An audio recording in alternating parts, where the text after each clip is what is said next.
सपना। हाँ पिताजी। बेटी कल को मेरे साथ बाजार में चलिए, सामान लेकर आना। पर सामान तो माँ लेकर आवा पिताजी। हाँ वो तो ले, पर नु बता जो हम लेने चले जाएंगे कुछ आफत आ जाएगी क्या? नहीं आफत तो नहीं आने की। तो फिर कल चलेंगे। ठीक है पिताजी, मैं चलूंगी लेकिन मेरा जाना जरूरी है। हाँ तेरा जाना बहुत जरूरी है। अच्छा एक बात बता, हाँ पिताजी। हमारे घर में 4 आदमी का खाना बने, उसमें भी ज्यादातर तेरी माँ और कभी कभी तू बना गए। अब तेरी शादी के बाद तुझे उस घर में जाके 26 आदमी का खाना बनाना पड़ेगा। 26 आदमी होगा? और वो भी तीनों टाइम बिना किसी छुट्टी के। हाँ और वो भी हर रोज बिना छुट्टी के? क्या कह रहे पिताजी? मैं ठीक कह रहा बेटी, याद कर सकीना की बात, छोटे बड़े 26 आदमी गिनवाए थे। जिस घर में तू जाने की जिद कर रही, मैं ठीक कह रहा ना बेटी। कौन सा राशन कहाँ था होगा, कितना होगा और कौन सी चीज कहाँ मिलेगी, क्योंकि 25-26 आदमी का खाना रोज बनाना तुझे, वो भी तीनों टाइम। क्योंकि मैं नहीं चाहता मेरी बेटी को कोई वहां धमकावे, मारे, पिटे, डांटे। एक हफ्ते में अपनी बेटी को सारा काम सिखाना चाहूँ, यही मेरी कोशिश है। पिताजी आप कितना सोच रहे हैं मेरे बारे में? सोच तो बहुत कुछ रखा बेटी, पर क्या करूं, मजबूर हूं। मेरे बच्चों की सोच मेरे तो कुछ आगे है। ठीक है बेटी, कल बाजार चलेंगे, कोई बात नहीं।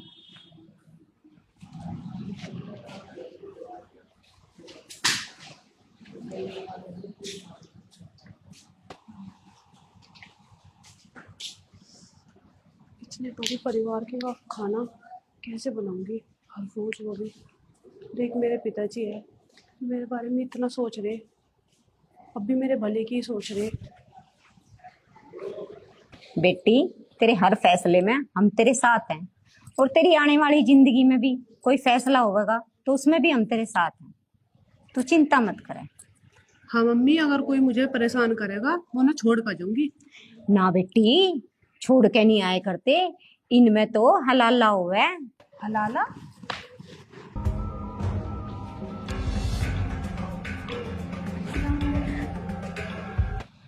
सकीना, हाँ। ये हलाला क्या हुआ है? हलाला? तो क्यों पूछ रही है हलाला के बारे में? तू मुझे बता दे।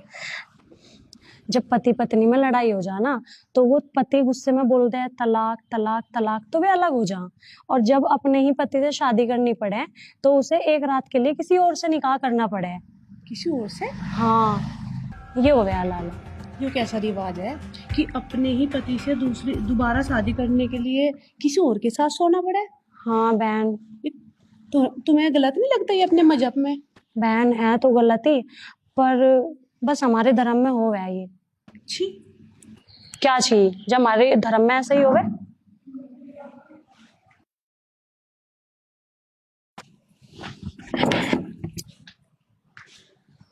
सपना। हाँ पिताजी। बेटे बाजार में तो बाद में चलेंगे, पहले तो लयू बना दे। ये क्या है पिताजी? देख ले बेटा।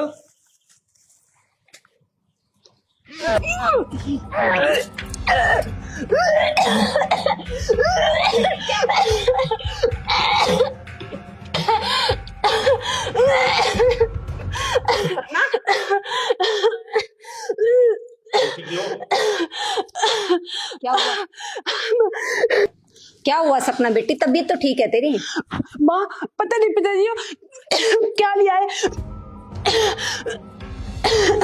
बेटी जब तेरा ये देखने तो ये हाल हो गया, जब तू अपने हाथ से मुर्गा काटेगी, बकरा काटेगी, कटड़ा काटेगी और उसे बनाकर सारों को खुआवेगी, में मजबूर करेंगे तो जा तू भी खा। जीव की हाल होगा तेरा। पिताजी वो कैसी बात कर रहे हैं आप? मैं एक सच्चाई बयान कर रहा तेरे सामने, जो सच है। उनके घर में ही हुई बने, जिस दिन मेहमान आवेंगे उस दिन बनेगा, बकरा ईद होगी उस दिन यूं ही बनेगा। कोई आओ मिलने वाला दोस्त दिगर कोई आओ, सबके लिए यूं बनता है, बनाना तुझे ही पड़ेगा। 26 आदमी वे हैं और प्लस में उनके मेहमान, सबके लिए यूं ही काट काट कर तुझे ही बनाना पड़ेगा अपने हाथों से। बस करो पिताजी, बस करो, मेरे तो सुना नहीं जा रहा। तुझे सुनना भी पड़ेगा, तुझे सहना भी पड़ेगा, तुझे बनाना भी पड़ेगा, तुझे खाना भी पड़ेगा। क्योंकि बेटी उनके समाज की पहली रसोई मांस मीट से ही शुरू हुए है, और तुझे पूरा ज्ञान होते हैं भी तू अनजान बनी बैठी रही। तेरे पिताजी सही कह रहे हैं। तुझे क्या पता उनके रीति रिवाज के बारे में, क्या खाते हैं क्या पीते हैं, तुझे कुछ नहीं पता। उनके मजहब में ना औरत को पैर की जूती समझा जाता है। 3 बार तलाक तलाक बोला और चल छुट्टी, कल वो किसी और के साथ कर लेंगे, मामा फूफी के साथ, और फिर यो। और हाँ, यहाँ तक कि औरत को ना बच्चा पैदा करने की मशीन समझा जाता है। ये अच्छे अच्छे कपड़े वहां नहीं पहन सकती, वहां ये बुर्खा, ऐसे चलना पड़ेगा, ऐसे रह सकती है, रह सकती है। अपने हिंदू धर्म में औरत को हर तरह की आजादी है, सूट साड़ी जो मर्जी पहन सकते हैं। वहां क्या पहनेगी, ये बुर्खा। नवरात्रों में छोटी छोटी कन्याओं को देवी की तरह पूजा जाता है, नारी शक्ति माना जाता है।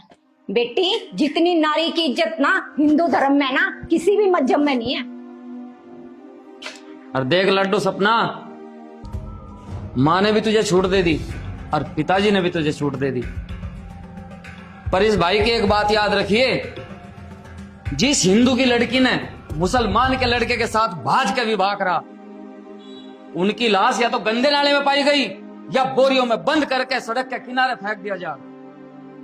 और तो और जो ज्यादा मोहब्बत में यूं कहते नहीं, हाँ मुझे इतना प्यार करने वाला मिला, उनकी लाश तो टुकड़े टुकड़े करके फ्रिज में बंद कर दे। और तेरे जैसी लड़की को है पता क्या करें, तेरे जैसी लड़की को 3 बार तलाक तलाक कह के छोड़ दे, सड़क पर जानवरों की ढाल जिंदगी बिताने के लिए। सही कह रहा है लुंडा।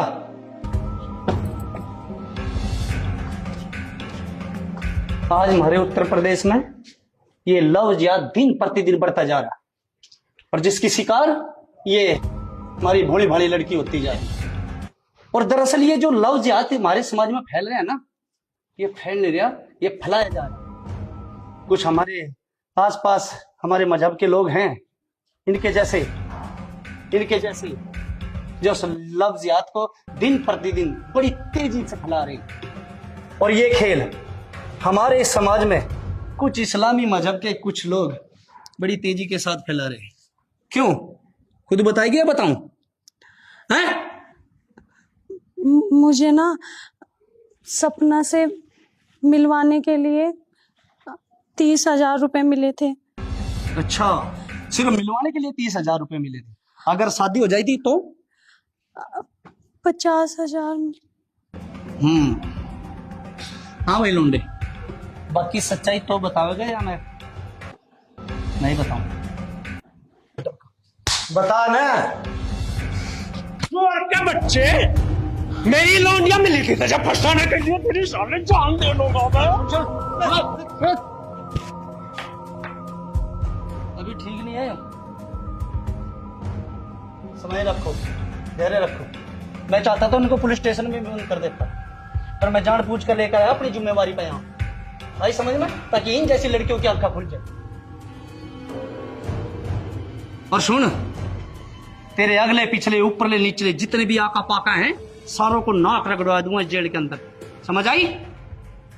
एक बात बता, आज तक कितनी लड़कियों को इस लव जिहाद के चक्कर में फंसाया तुमने? बोल। 3 लड़कियां। सुन लो, क्या नाम है इसका? सपना। सुन ली, ये तो भला वो प्रधान जी का मुझे बता दिया ना। अरे बेटा, तू पता नहीं कहाँ तुझे मार के गाड़ देते हैं लोग। पता कितनी बड़ी साजिश है, समझो, अपनी आंखें खोलो बेटे।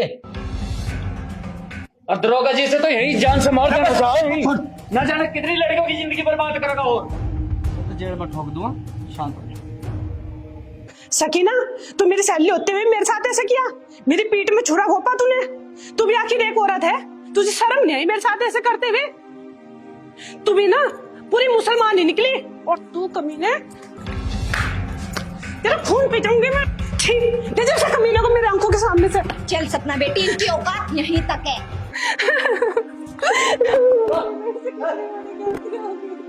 मैंने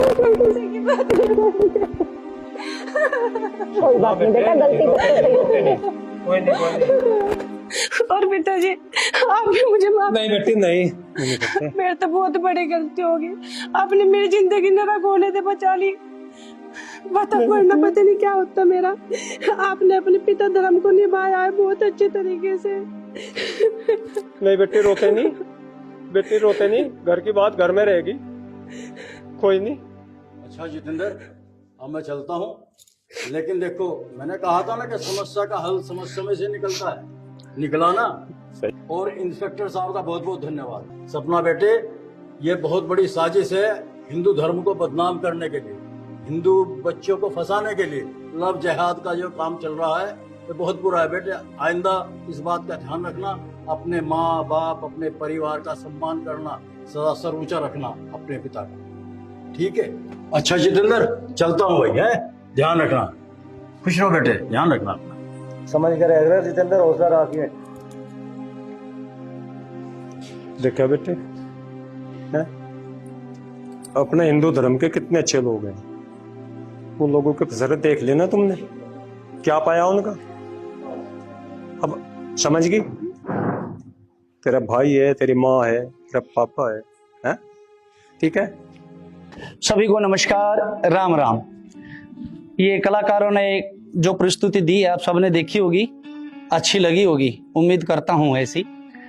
एक बहुत ही खास मुद्दा लेकर ये कलाकार साथी आप लोगों के बीच में आए हैं, जिन्होंने हमारे प्रदेश में एक फैलती हुई बुराई जो लव जिहाद के बारे में है उस पर रोशनी डालने की कोशिश करी है। इस दौरान किसी कलाकार साथी से कोई गलती हो गई हो तो अपना भाई बच्चा समझकर माफ कर देना। रही दूसरी बात, हम अपने हिंदू धर्म के लिए, अपनी हिंदू बहन बेटियों के लिए जितना प्रयास करें उतना ही कम है, क्योंकि हमारे हिंदू धर्म को बदनाम करने के लिए और तहस नहस करने के लिए बहुत सारी साजिश चल रही है। तो एक बहुत ही प्यारा सा तरीका इन कलाकार साथियों ने निकाला है जी। और सभी बहन बेटियों से तो मैं यही कहूंगा कि अपने माता पिता के कहने में जरूर चले, क्योंकि उनके माता पिता उनके भले की ही सोचते हैं। ठीक है जी, जय हिंद,